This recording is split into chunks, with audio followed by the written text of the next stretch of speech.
Olá, crianças! Como vocês estão? Sou a professora Juliana e vamos para mais uma aula de Geografia. Nós estamos trabalhando o capítulo A Importância da Água para a Agricultura. Nós vimos na última aula sobre o ciclo da água. Vamos dar uma relembradinha no ciclo da água? Olha aqui. Ocorre periodicamente, sempre se repetindo, ou seja, aquele ciclo está sempre acontecendo, está se repetindo. Então, o ciclo da água representa o caminho que a água percorre pelo planeta, movido por duas forças também. As principais forças são a energia solar e a interação gravitacional da Terra. Ou seja, há aquele movimento que a água sobe, desce morro, evapora, certo? A água é um fluido e por isso a força gravitacional da Terra a conduz para as porções mais baixas do relevo, os oceanos. Os oceanos eles ficam lá em cima nas montanhas ou aqui embaixo? Ficam aqui embaixo, não ficam aqui em cima nas montanhas, né? Quando as pessoas falam, eu vou descer para a praia, porque as pessoas moram em locais longe da praia, quando é de uma cidade para outra, e aí ela desce a serra do mar e chega lá na altura da praia, do oceano, ok?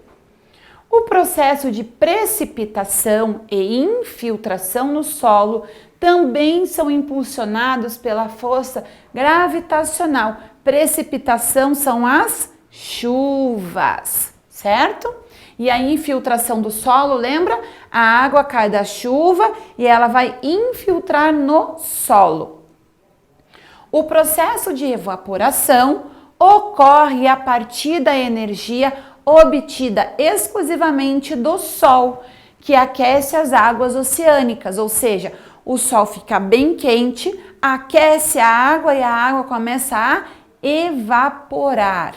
Lembra que nós vimos que a água está no estado sólido, vai ficando a temperatura cada vez mais quente e a água faz o quê? Evapora, vai para o seu estado gasoso.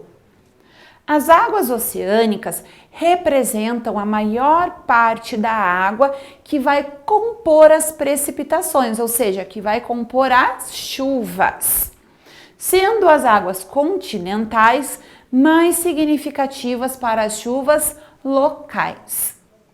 Vamos voltar ao nosso livro e ver agora um pouquinho sobre os rios. Nós revisamos lá todo esse ciclo da água e agora vamos falar sobre os rios. Qual que é a importância deles para o nosso dia a dia, para a nossa vida? Rios. Agora que conhecemos o ciclo da água, podemos concluir que esse recurso utilizado nas atividades humanas chega à superfície por meio da precipitação. Olha lá, a precipitação está explicando. Nome dado às formas em que a água retorna para a superfície terrestre, ou seja, forma de granizo, em forma de neve ou mais comumente como chuva, certo? Olha aqui.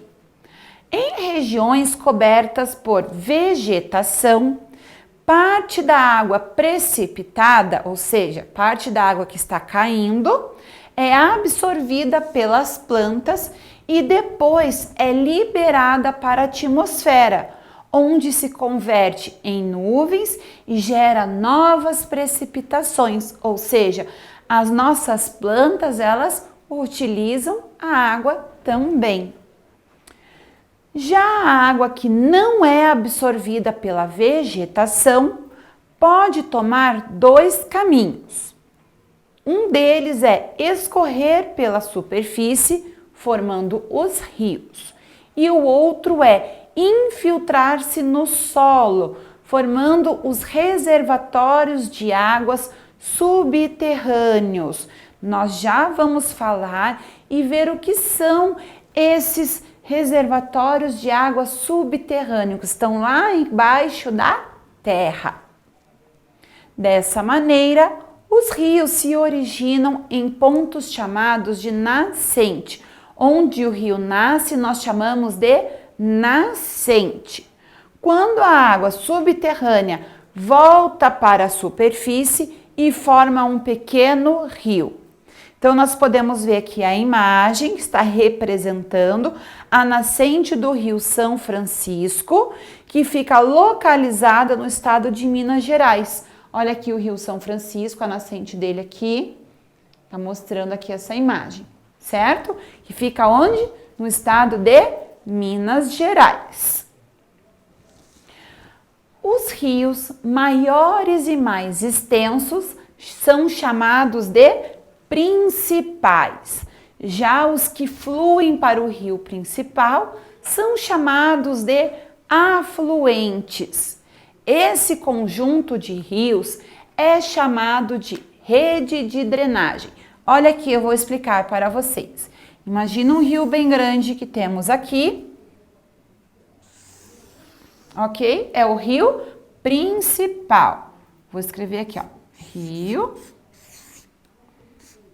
principal. Opa. Principal.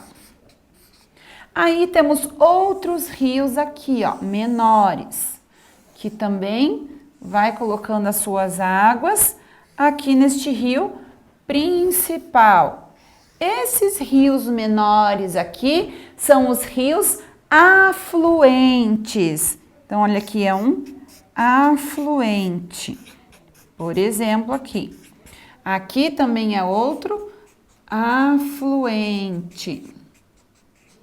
Aqui também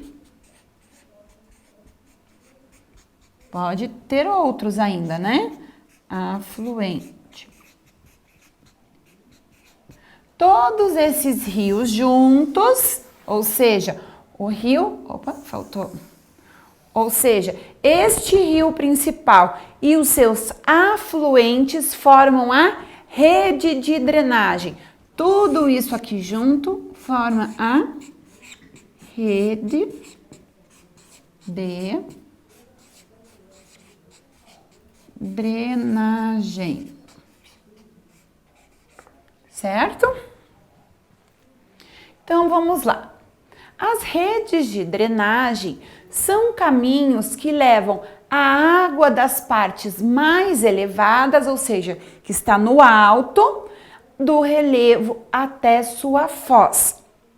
A foz é onde o rio acaba, onde ele está desembocando, o que a gente fala também. Porção onde o rio termina. Agora, de acordo com isso que nós vimos até agora, vamos para as atividades do mão na massa. O exercício número 1. A ilustração a seguir apresenta uma rede de drenagem. Complete corretamente os espaços com as palavras a seguir. Então, vamos fazer juntos, acompanhando aqui com a mãozinha do mouse, certo, pessoal? O exercício 1 diz assim: a ilustração a seguir apresenta uma rede de drenagem. Complete corretamente os espaços com as palavras a seguir. Olha lá as palavras: foz, afluente, rio principal e nascente. Vamos começar aqui em cima, olha, na ponta aqui da montanha, nós estamos vendo a nascente do rio. Então, onde eu estou mostrando com a mãozinha é a nascente, ok? Este maior aqui, estão vendo todo o trajeto, que é este aqui, onde eu estou apontando com a mão, é o rio principal. Rio principal, que é o rio maior. Um pouco para cima, aqui próximo à nascente, vocês podem ver que tem um riozinho que vai cair no rio principal. Esse riozinho aqui, a gente chama de afluente, certo? Então, aqui temos o afluente. E por fim, olha lá, o afluente caiu no rio principal. E aí, o que aconteceu aqui? Nós temos a foz, que é onde o rio acaba, onde o rio termina, ok? Então vamos para o exercício número 2. Escreva nas linhas a seguir uma breve definição das palavras que você aprendeu. Então você vai usar as suas palavras para escrever o que é a nascente do rio. É onde o rio nasce. Letra B. O que é o rio principal? É aquele rio maior, em maior tamanho, né?